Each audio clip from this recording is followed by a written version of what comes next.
শালার কেউ ভিডিও কও না, আবার কাছে তো টাকাও নাই, বাবার সাথে করবো কি দি? তাই দেখি কেউ সম্বন্ধ মধ্যে যায় নাকি, যদি যায় তাও তো ভালো হবে না। ও গটক সোপা, ও গটক সোপা, তোর কি হয়েছে রে? যাইস কে? কি হয়েছে রে? আমার টাকলি কে?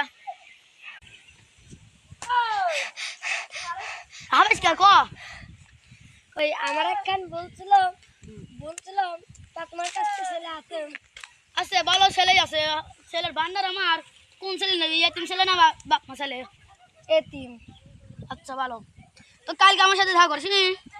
আচ্ছা আচ্ছা যা যাই, ভালোই হইলো, একটা সম্বন্ধ পাওয়া গেলাম। এর কাছ থেকে হাজার লাগবে। যাই, ঘটকের কথা তো শুনলাম, সাল বলে ভালো। যাই বাপের থেকে কই কি যাই, তাহলে এখন বাপের কাছে কই কি দেখি বাপ কি কয়। আব্বা, আব্বা। কি রে, কি হয়েছে? তুই আবার আমাকে ডাকিস কেন? আব্বা, বুনোর লেগে একটা পাত্র খুঁজে পেলাম, বিকিয়ে দেব। আমি তো বুড়ো হয়ে গেছি, তোর যা ইচ্ছা হয় তুই তাই করে গে বাবা। আব্বা, তাহলে কালকে বোনকে দেখতে আসতে বলে। হ্যাঁ তাহলে ঠিক আছে, কালকে আসতে বল। মাকে কি কাল পাত্র দেখতে আসবে? মা হ্যাঁ, যা তুই খেয়ে লিগা। আচ্ছা ঠিক আছে বাবা। না তোর দাঁড়া দাঁড়া, তোর চল, তোর মেয়েটাকে দেখে নিয়ে আসি। ছোট ভাই আছে, আমার ছোট ভাইকে নিয়ে এসি। আচ্ছা যা, তাড়াতাড়ি আসিস। আচ্ছা। এই তুই খাওয়া দিন খেলা চল।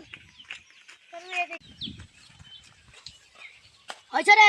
হয়েছে, গোটা খেয়ে চলে না, এখন যাই। আচ্ছা ঠিক আছে চলো।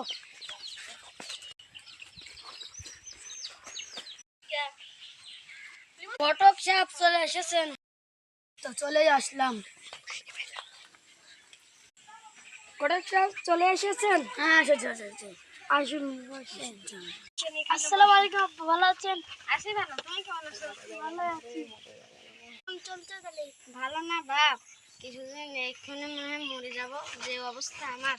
আপনি কয়েকদিন পরে মরেন কেন? আমার বিয়েটা হয়ে এলি, সেই ওয়াই করো বাপ, আমি যেন বেঁচে থাকি। আচ্ছা তাহলে ভালোভাবে তোমরা বিয়ে করে কে নিয়ে আসো যাও। রাখি। আচ্ছা তাড়াতাড়ি যাও। তো ভাই ভালো ঘরে বিয়ে হবে। দেখতে হয় নাকি? বসে। আচ্ছা মা বসো বসো, বিয়েটা শুরু করি। ঠিক আছে করুন। আপনি সালকে কয় টাকা দেবেন? আপনি কয় টাকা নেবেন? 20 লাখ।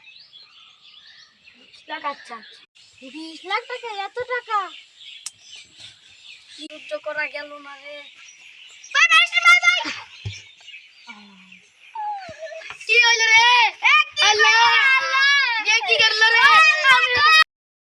আসসালামু আলাইকুম, আপনারা আশা করি সবাই ভালো আছেন। আমরা এই নতুন একটা ব্লগ ছাড়লাম, আপনার কাছে যদি ভালো লাগে তাহলে লাইক কমেন্ট করবেন আর শেয়ার করতে কিন্তু ভুলবেন না। আর আমাদের সাবস্ক্রাইব কিন্তু করে দিবেন সবাই, আর আমাদের ফলো দিতে ভুলবেন না। আর আল্লাহ হাফেজ, সবাই ভালো থাকবেন।